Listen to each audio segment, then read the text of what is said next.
To w Grecji, w pobliżu kaplicy proroka Amosa, rozmawialiśmy z Wasulą Ryden. Orędzia Prawdziwe życie w Bogu, otrzymane przez Wasulę Ryden, przepowiedziały światowe wydarzenia, zanim one nastąpiły.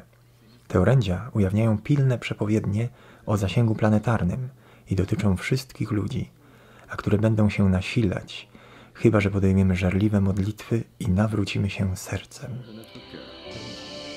Alors, le message, comme j'ai dit, ce n'est pas, je ne peux pas dire que c'est une révélation privée parce que ça me fait comprendre que c'est pour une communauté seulement, pour moi-même ou pour ma famille. Mais c'est un message prophétique. Il y avait beaucoup de prophéties que le Seigneur nous a données, peut-être en style métaphorique, d'autres fois il le dit carrément clair, qui sont accomplis déjà.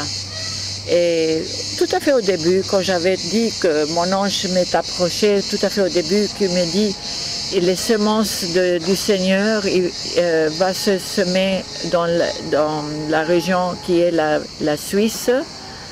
Depuis Bangladesh, on va aller en Suisse. C'était réalisé tout de suite. Ça, c'était la première prophétie qui s'était accomplie. Ensuite, il m'a donné plusieurs prophéties qui sont accomplies.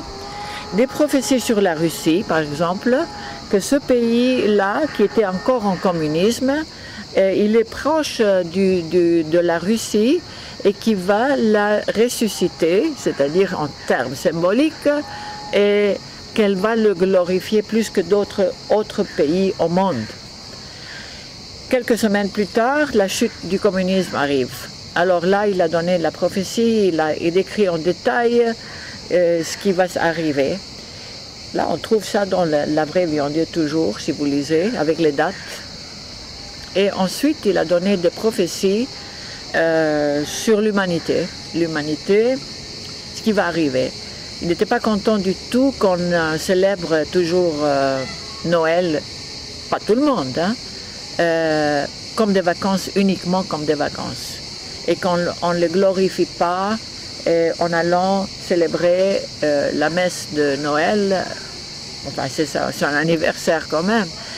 Et il a averti 3 fois, en me donnant d'abord une vision que j'ai vue et que j'ai décrit en détail, bien des années avant que ça arrive. Ensuite, quelques années plus tard, encore la même prophétie. Et troisième, en détail, ce qui va arriver avec cette prophétie qui était le tsunami.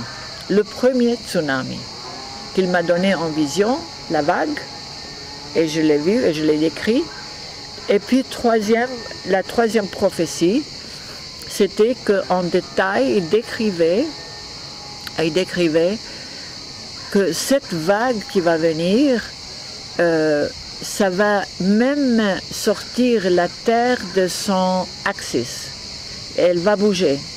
Et il a donné ce détail, et puis on a su après le tsunami que la Terre avait bougé et que les îles vont disparaître de leur place. Il a tout décrit. Alors, ça c'était déjà accompli. Il a donné des autres messages qui étaient un peu métaphoriques, qu'on disait qu'est-ce que ça pourrait être. Est-ce qu'il parle de l'apostasie? Est-ce qu'il parle du feu intérieur qu'on va s'allumer quand on respire? C'était le Covid. Covid qu'on a aujourd'hui. Si vous lisez ces prophéties que j'ai mis dans ce petit livre-là, ça c'est un petit livre, vous voyez, qui est déjà imprimé avec toutes les prophéties, inclus les prophéties du Covid. Et il nous parle des prophéties aussi, plusieurs du triomphe du Christ, de Marie. Il parle du châtiment, de l'avertissement. Il parle du châtiment qui est du feu. Et on me demande, est-ce que c'est le feu concret, est-ce que c'est du vrai feu qui va fondre les éléments? Je dis oui, mais ça dépend de nous. Avant quelques années, on avait la possibilité de l'enlever. Et on avait la possibilité avec nos prières, nos repentis, pour se repentir. Et ensuite, on avait aussi la possibilité de changer notre vie. Quand il voyait que vraiment pas de grands pas allaient vers la conversion, Dieu le Père m'a dit dans le message, c'est trop tard, maintenant on ne peut plus l'enlever carrément, comme il voulait l'enlever, mais on peut le diminuer encore, ce feu-là. Et ça dépend de notre conversion, de nos sacrifices, de notre amour, parce qu'avec notre amour envers Dieu et notre prochain, on peut tout changer sur terre, il dit.